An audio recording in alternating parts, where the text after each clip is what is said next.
guys, what's going on? It's Ash here with a brand new pro on CWA Pro Tips. It's Rob Stark. I noticed Rob because he was really dominating in all of my CWA Champions Cups tournaments, which are stacked with really good players. And matter of fact, he is currently in 6th place, I believe, in the overall aggregated standings. So, Rob, welcome to the channel, man. How you doing? Hey, thanks for having me, Ash. Glad to be here. I'm glad to have you. Beatdown is dominating the game right now, so you're going to share two really effective that you've won numerous grand challenges with. We've been kind of going back and forth on DMs now for a while on Twitter, and you're also going to teach us, hopefully, how to go from an average Beatdown player to as close to a pro as possible. So we're going to pick your brain, but before we get to that, you're a first-time pro on the channel. Just wanted to get to know you a little bit. Tell us a little bit about your background. When did you start playing Clash Royale? Did you play anything previously competitive? And when did you realize you were good at the game? Yeah, so I pretty much started this game basically when the beta came out. I didn't start right away, but originally I played Clash of Clans and I was in the Clan Reddit Troopers. And I played competitively in that some. And that's when people play? No, I don't. Okay. Pretty much. I played in a couple other clans, but then I decided to just play Clash Royale pretty much. Yeah, but the Reddit Troopers started clanning Clash Royale and pretty much decided to pick it up with that, and I've been going along ever since. And yeah, I've just been really enjoying the strategy aspect of this game and trying to be as competitive as possible. And currently I'm in the Mastery.gg pro team, and I've really enjoyed that. A lot of great players, a lot of camaraderie. Yeah, it seems like they're growing quite a fantastic team over there, so it must be cool to be a part of, for sure. When did you realize you were a good player? Just kind of early on? Did you just start whooping all your friends' butts and then you kind of moved on from there? Or how did you kind of realize? I think just in terms of my approach to the game, in terms of I spent a lot of time and effort just looking at the strategy part that it felt like other people weren't doing. So just in terms of talking with my clanmates, I think that's probably the part that I enjoy the most, is figuring out, what is going to work in the meta and why. I think the why part is the most important part. And really just talking with those people and figuring out like, oh, hey, like this is like, I think I'll figure this out before the people, or, this is really going to work well. Yeah, trying to stay like one step ahead, and that's cool. You're really like a game theorist when it comes to Clash Royale, so that's good. Before we get into the specific questions about Beatdown, because I want to ask you why Beatdown's going crazy nuts in the game right now, but before that, some just corny questions for you, because these are the kind of things that I like to know. I hope you guys do too. But do you tap the cards or do you drag your cards? So I used to tap. Okay. And then pretty much after I used to drag. Okay. I now tap, and I switched to tapping because I would drag a few times, and I had a few times where I would like be dragging like a lightning or something, and it would just like drop early, and I'd be like, "Ugh," and there goes the whole 6 elixir. So that was like one of the reasons. Doing that enough times frustrated me that I switched to tapping, and I think it's faster in general. I like it more. Now, what about when you have to get like accurate precision placement? Do you drag on those occasions? Like maybe it is a lightning, but you need to get it right in that tile. Yeah, so I'll generally like tap and hold, and then maybe drag if I have to. Yeah. Okay, gotcha. And do you play on a tablet or a phone usually? I tend to do both. When I'm at my house, I'll use my tablet, and then sometimes I play during work, and I play on my phone then. Okay, cool. So now getting into the actual Beatdown, and one thing that, I've asked other pros in the past, and everybody has a different answer, so I'm really curious to what your answer is going to be, and that is, how can I word it? Okay, basically, tournament level standards.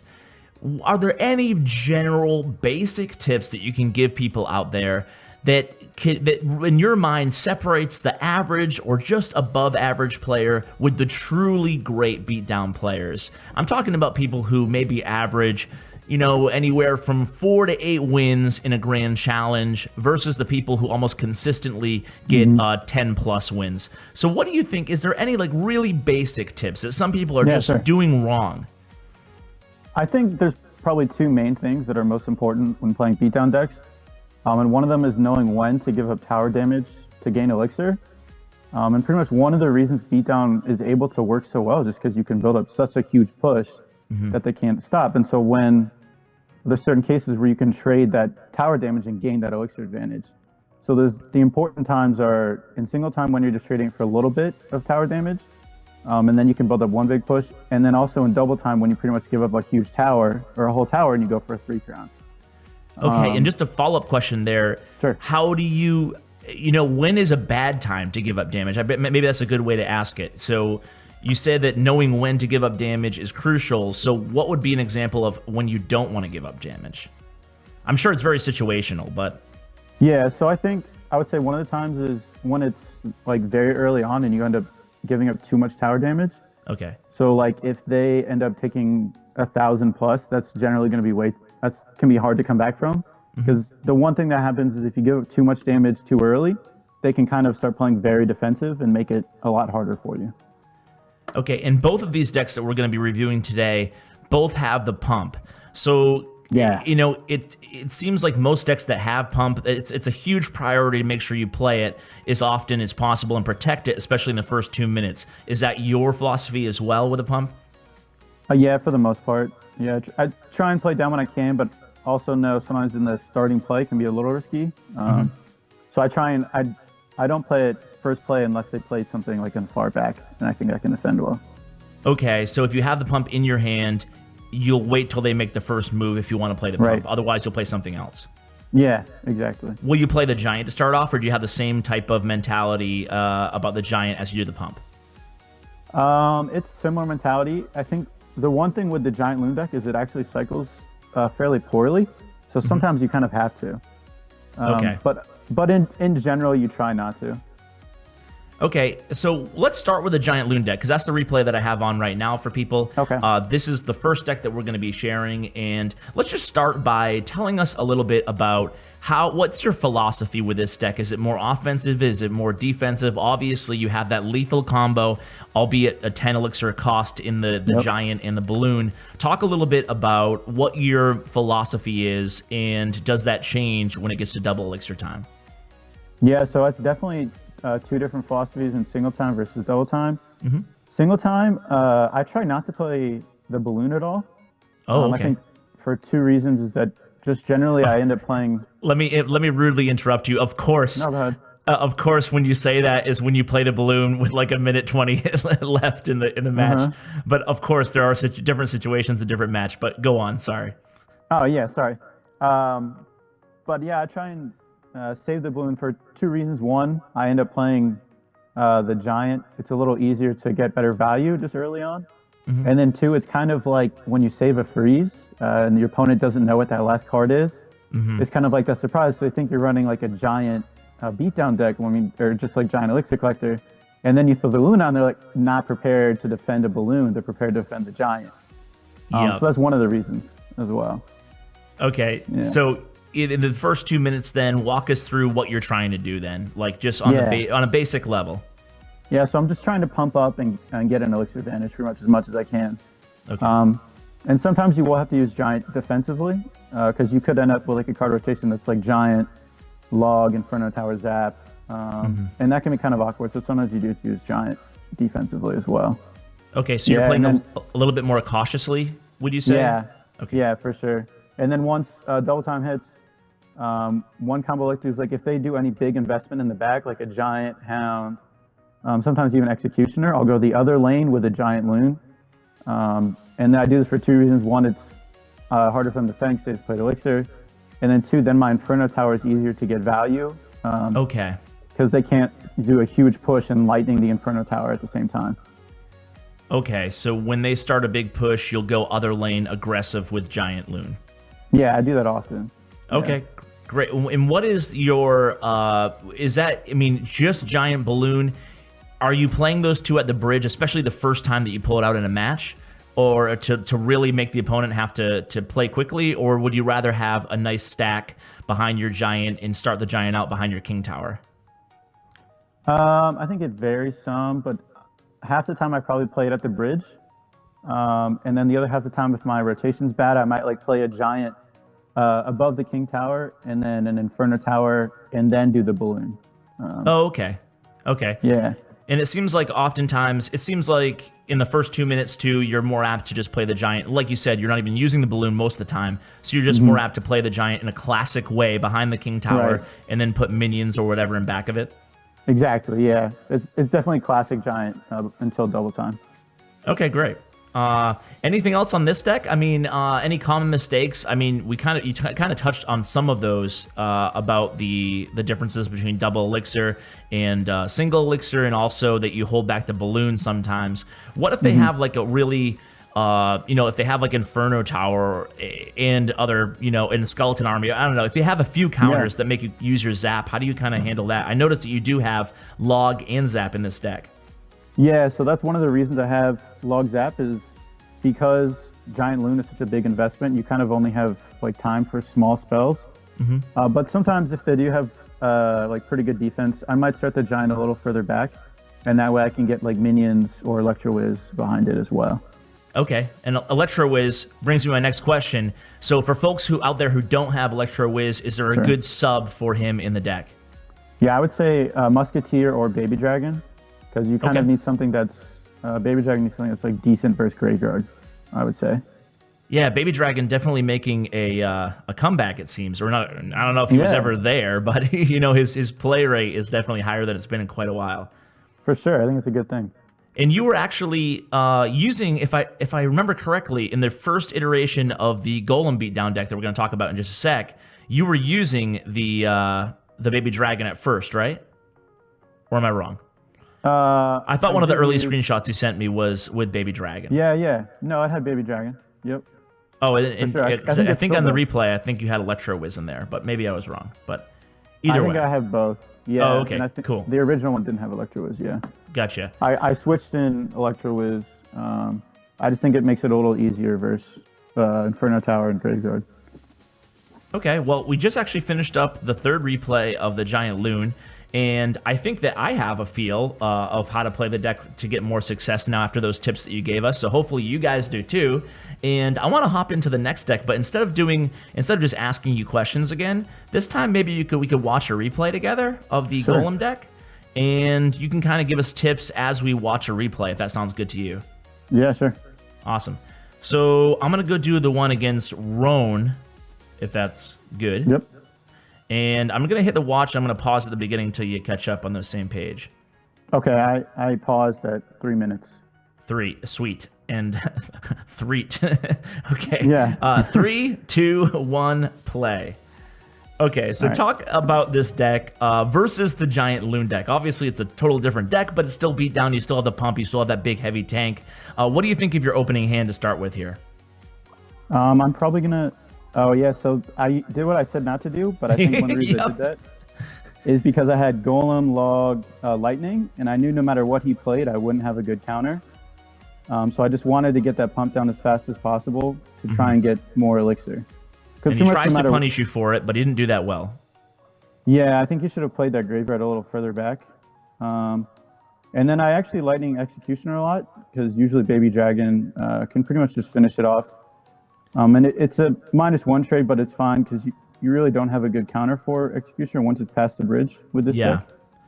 Okay, so talk about what's going through your mind right now in the match. Are you trying to cycle to that pump again, or are you trying to get a Golem down? What's your thought process?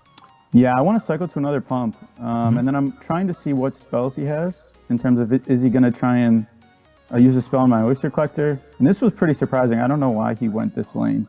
Interesting. Yeah. Okay. But so if he does play P.E.K.K.A like that, I kind of have to play a Golem because I don't have many ground cards, so I have to play something that's good versus the Golem. Okay, so that makes sense. So would you say that philosophy also pertains to when they drop a giant after you drop a pump? Would you still play Golem at that point, or does it kind of matter what else the rest of the cards are? Yeah, if they're playing Giant Graveyard, I do that sometimes, especially if it's in the back. If the only reason I wouldn't is if I'm like very low on Elixir, and I think, sometimes Giant Graveyard, you need to defend the Giant and the Graveyard, and the Golem obviously won't defend it all. So, So at this point in the match, you've got to be really happy. I mean, you have 2 pumps on the board, you have 1 tower down. You pretty much have it locked up at this point, unless you pull something really crazy out. So you're going to go for the 3 crown, it looks like here. Yeah, I think he gave up. Oh, okay. Well, that would explain it, right? All right, well, I'm going to fast forward till the end of this one then, and then we'll just hop into another one. Yeah, I think that's a good idea. So I imagine you have a few opponents give up against this deck as well. It does happen for sure, yeah. This is definitely a 3 crown deck. Yeah. Do you want to do against the RG Lightning or against the Golem Lightning? I think we'll see the Golem Lightning. I think the RG one he gave up as well. So. Okay, all right, sweet. All right, so let's watch this one. I'm going to pause at the beginning again. When you're ready, just let me know. Okay, yeah, I'm ready. I'm at 3. Okay, cool. 3, 2, 1, go. So, again, starting hand this time, what do you think? I'm probably either going to go Skeletons, or I'm going to wait and see what he plays and go Electro-Wiz in the same lane. Okay. So he opens with a pump and you immediately Lightning. Pump. Yeah, and I think this version of the Golem, I switched in Furnace instead I see that, Elixir Collector. I think this is another good variation as well. Okay, cool. You can kind of defend easier until it's double time with this version. Okay, so the difference is in the first 2 minutes, instead of concentrating on getting that elixir pump down, you're concentrating on defending, trying to establish that positive elixir advantage, and then trying to cash in on it in double time? Yeah, exactly. Yeah, and cool. You can still get good value with the Furnace. Sometimes people don't have good trades versus it. I wanted to revisit that point you made earlier about about when you're playing your tank into a tank. Like, when would be a bad example of that? Like, if they have a Lava Hound, would you still play the Golem into the Lava Hound after they play it? Sometimes, for me, that's one of those moments that I'm not sure what the correct play is. Yeah, so sometimes I would say generally I try and play it into the same lane as the tank. The one time I wouldn't do it is if they, I mean, this isn't going to happen very often, but if they have Inferno Dragon, you pretty much can't counter it. Because that's one case where you have to go the other lane because you'll never be able to kill the Inferno Dragon with this deck. And then the only other case is Hound Loon, and in single time, if you play Golem, you're probably going to lose your tower just because you can't, they're going to go all in on their push and then, you know, do Tombstone minions and you won't be able to reach them. Okay. And then you try to get a monster push in double elixir time? In double time, yeah. Gotcha. All right, so here it looks like you're playing against a very similar deck in a lot of ways. The Pump, the Golem, the Lightning, and... He's pretty much playing the deck I was playing. Yeah. Mega Minion instead of Electro-Wiz.